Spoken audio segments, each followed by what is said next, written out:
얼마든지 또 추가할 수 있죠. 그 중에 가는 이제 세금 문제가 하나 있는데 지금 아마 제일 궁금한 건 이 세금 문제일 거예요. 세금은 할 거냐 안 할 거냐 이렇게 묻는다면 그건 할 수도 있고 안 할 수도 있죠. 가급적이면 세금이란 국가 재정을 확보하기 위한 수단인데 이런 규제 수단으로 전용하는 건 바람직하진 않아요. 가급적 자제하는 게 좋다. 그러나 반드시 필요한데 유효한 수단인데 필요한 상태가 됐는데 바람직하지 않다고 안 쓸 이유는 없죠. 가능하면 그런 상황이 안 오기를 바라죠. 그러나 저는 그런 생각은 합니다. 저는 이게 적절히 조정될 거라고 봐요. 근데 만약에 우리가 예정하고 있는 선을 벗어나서 사회적인 문제가 될 정도 상황이다라고 하면 당연히 이 세제 수단도 동원해야죠. 그리고 뭐 여러 가지가 있죠. 가지고 있는 집을 가지고 내놓게 하는 방법. 자기가 살지도 않으면서 투기용으로 또는 투자용으로 가지고 오랫동안 가지고 있다고 왜 세금 깎아줍니까?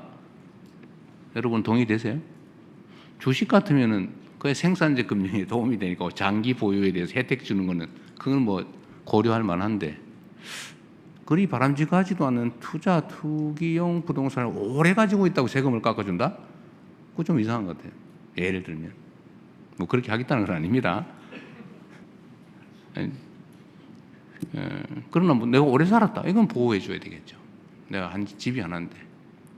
어떤 분들은 뭐 주거용 집을 5채 가지고 있다 이런 사람도 있는데 그러면 안 되고 주거는 하나만 하는 거죠. 하나만. 그런 거 보호해 줘야죠. 그리고 정부 정책에 따라서 수도권에 집을 가지고 있지만 주말용으로 저기 시골에 집을 한 채 더 가지고 있겠다. 뭐 그것도 실제로 사는 거니까 그런 거 보호해 줘야 되겠죠.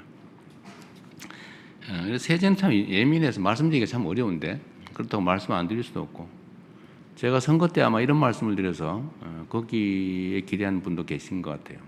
세금으로 집값 잡는 거는 뭐 웬만하면 안 하겠다.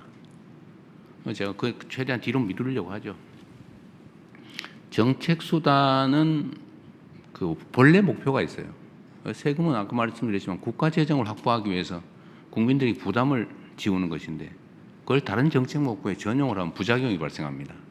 가급적 안 하는 게 바람직하다. 마지막 수단으로 하는 게 제일 좋지 않겠냐. 그리고 시중에 이런 얘기도 많이 있던데요. 그 보유세 자꾸 얘기하니까 그 보유세 하면 부담되고 정치적으로도 옳지 않고 우리 국민들한테 부당한 부담을 줄 수 있으니까 50억 넘는 데만 하자. 50억 보유세 뭐 이런 얘기도 여러분 들어보셨을 거예요. 제가 한다는 얘기는 아닙니다. 그런 소문이 있더라 라는 뜻입니다. 지금으로서는 뭐 세제를 통해서 부동산 정책을 하는 것은 깊이 고려하고 있지는 않습니다.